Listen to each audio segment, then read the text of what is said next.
ladies and gentlemen, good evening. Dear guests from all around the world, I want to tell you how glad we are that you are with us today. And dear Czech friends and Prague friends, I also want to say how glad I am after 4 years in Burma to be with you tonight here and to see you again.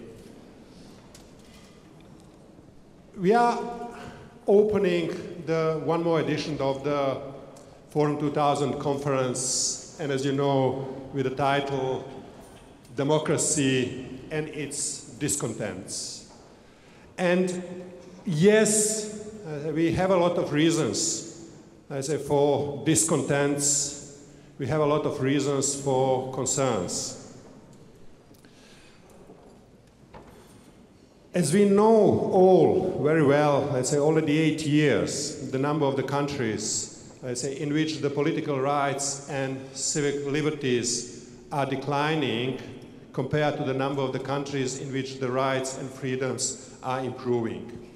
We are all too well aware, let's say, how authoritarian countries, starting with Russia and China, are becoming more assertive and even more aggressive.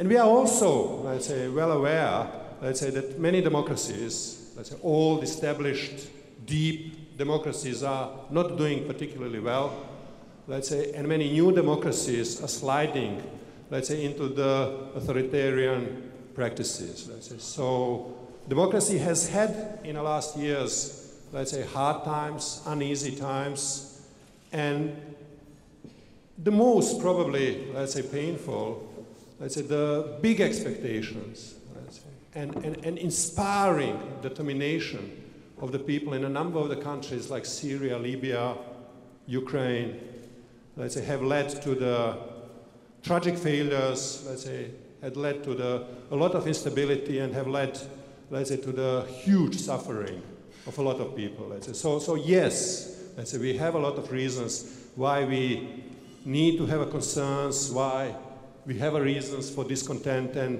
why we need to critically think, let's say, rethink and critically discuss our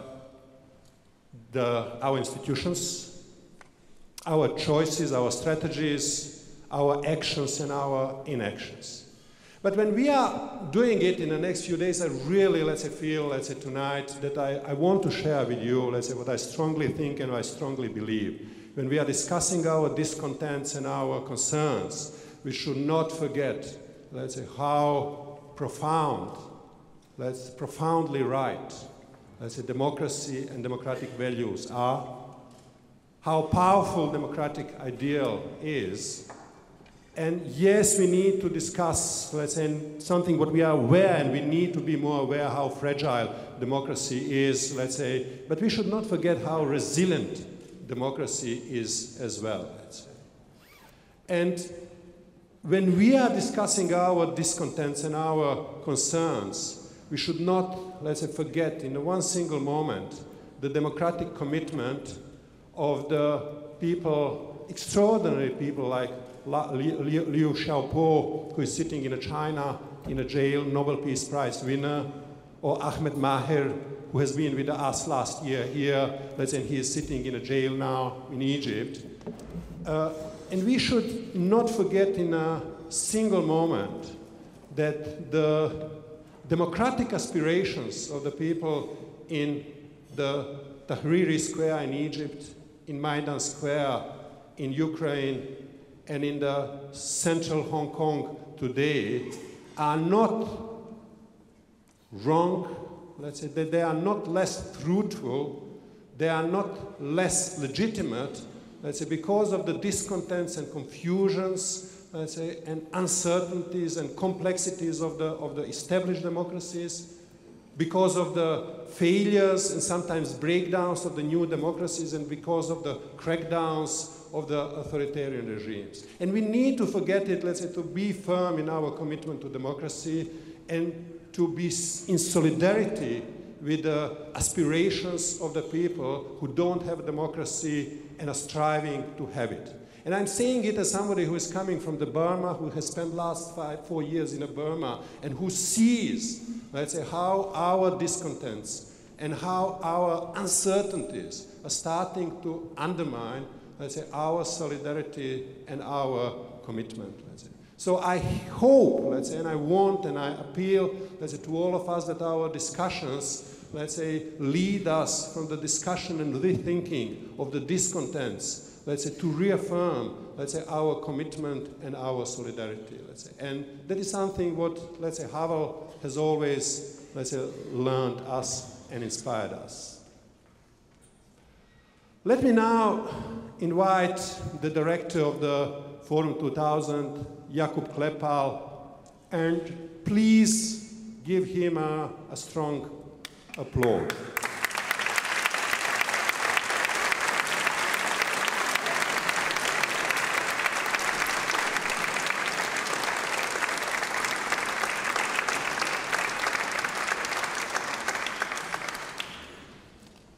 Thank you very much, Igor.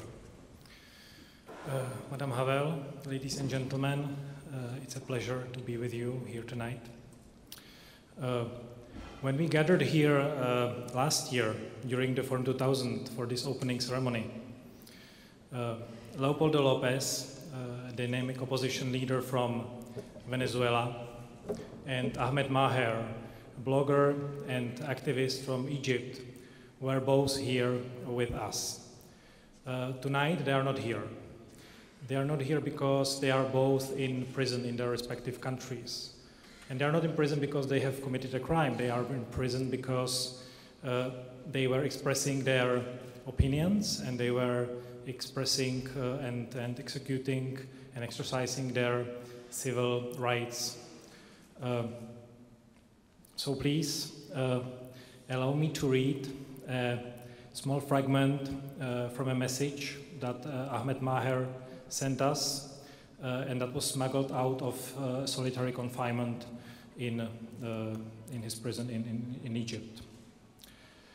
I always place a great deal of faith in this conference, how desperately the world needs and how desperately the troubled Middle East region and Egypt need more efforts in spreading the ideas of forgiveness, coexistence, peace, respect for others, and respect for freedom, democracy, and human rights.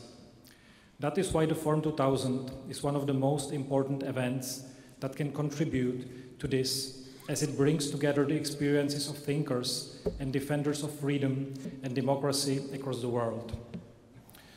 We have the full text of Ahmed Maher's statement at our website, and you can also take it in the conference venues during the conference.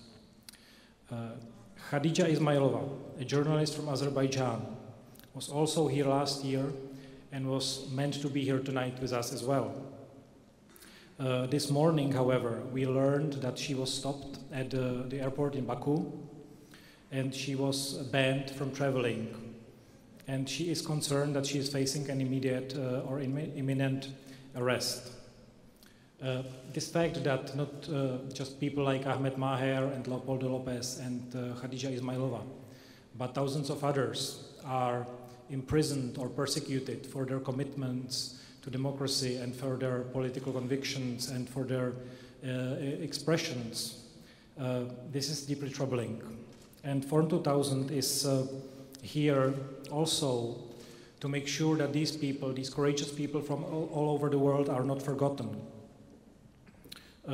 Unfortunately, the hardships of prisoners of conscience and of dissidents are just a part of a larger picture. And this is something that Igor also has mentioned here. Democracy seems to be in dire straits wherever we look. In Europe or North America, we see disenchantment and rise of extremism. Extremist political forces are gaining ground in elections. We have seen recently in European Parliament. In Latin America, we observe gradual rise of populist authoritarian regimes that reduce basic civil liberties and tighten their grip on power. Ukraine, which is attempting to take a democratic European path, is facing an aggression from a neighboring country. And there are other problems, such as the Middle Eastern turmoil and the rise of ISIS, which only add to the sense that the international democratic community is under pressure. We are witnessing both internal fragility of democracy and a changing international environment. However, this meeting that we are having for the next 3 days should not be gloomy. The major advantage of democracy is that we can discuss these challenges, we can discuss them openly, and we can think of innovative ways to address them.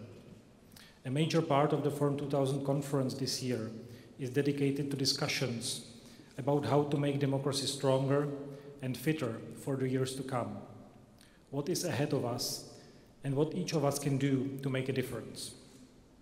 I spoke about Leopoldo, Lopez, and Ahmed Maher in the beginning. But we are happy to see here with us today 2 people that were in prison last year, Ales Bialacký of Belarus and Michal Chodorkovsky of Russia. Václav Havel established the Forum 2000 with the spirit of hope. The fact that these 2 people are now free is evidence that there is always hope. And this is one of the messages that we would like you to take away from this meeting, regardless of the myriad of difficult issues that you will be dealing with over the next 3 days. Before I conclude my brief remarks and leave the podium, I would like to thank our partners, without whom we would not be able to continue our work. In this context, I would particularly like to thank the International Visegrad Fund, Jelans Posten, Avast Foundation, all of which have significantly contributed to the organization of this year's conference. I would also like to thank Deloitte, the National Endowment for Democracy, Ministry of Culture of the Czech Republic, Ministry of Foreign Affairs of the Czech Republic, City of Prague, the representation of the European Commission, and a number of other corporate and individual and institutional partners. We have also been generously supported by several key individual donors, such as Helena Jürgen Hofmeister, Karel Janeček, Marek Lehečka, Michael Lund, and I would also like to thank the growing number of dozens